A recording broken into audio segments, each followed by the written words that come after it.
Naipanalo ni Carol ang kanyang kaso, ngunit sa kabila ng tagumpay na iyon, hindi pa rin tumigil si Ronnie sa kanyang panlilinlang.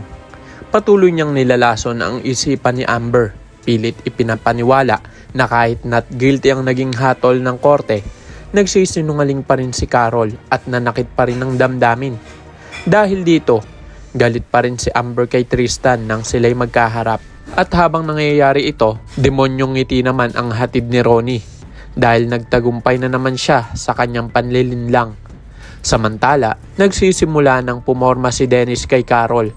Niaya niya ito sa isang restaurant, ngunit hindi inaasahan na nandoon din si Ronnie. Sa pagkakasalubong nila, sadya pang binangga ni Ronnie si Carol. Pero sa halip na matinag, buong tapang siyang lumaban. Nang tangkaing sampalin siya ni Ronnie, sinalag ni Carol at ibinalik ang sampal pabalik sa mukha nito. Sa kabilang banda, matapang na kinumpronta ni Carol si Wilfred. Kung hindi mo ibabalik si Leah sa akin, magkikita ulit tayo sa korte. Walang nagawa si Wilfred kundi pauwiin ng Pilipinas si Leah. Ngunit ang bata walang kaalam-alam sa tensyon ng kanyang mga magulang. Ramdam niya ang lamig at puwang sa pagitan nila. Kaya hiling ni Leah na sana'y muling magkasalo-salo silang tatlo sa isang hapagkainan. Pinagbigyan naman nila ang bata pero alam nilang hindi na muling mababalik ang dati nilang pamilya. Aaminin din ni Carol na hindi na sila magkakabalikan ni Wilfred. Ngunit si Ronnie, hindi tumigil. Pilit niyang sinisindihan ang galit ni Amber.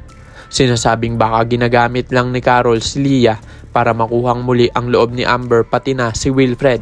At si Amber, mariing sinabi, hindi na ako magpapaloko kay Carol. Isang gabi habang nasa labas si Amber at ang kaibigan niya, bigla silang tinangka ang holdapin ng isang masamang loob. Pero mabuti na lang at dumating si Tristan at pinukpok ito ng tubo. Wala siyang hinihinging kapalit dahil sawa na siyang suyuin si Amber. Ngunit dahil sa insidenteng iyon, unti-unti nang lumalambot ang puso ni Amber at natututo siyang tumanaw ng utang na loob kay Tristan. Samantala, nang isama ni Carol si Leah sa mall, nalibang ang bata at hindi namamalayang napalayo na siya. Nagulat si Carol. Nawawala si Leah. Naghanap sila ngunit nabigo. Dali-daling humingi ng tulong si Carol kay Wilfred ngunit imbis na unawain siya, sinigawan pa siya nito. Paanong nawawala si Leah? Ano ka bang klaseng ina? Walang nagawa si Carol kundi ang mapaluha hanggang sa may taong nakakita kay Leah at ibinalik ito sa kanila. Ngunit ang mga salitang binitawan ni Wilfred ay hindi na mababawi kailanman.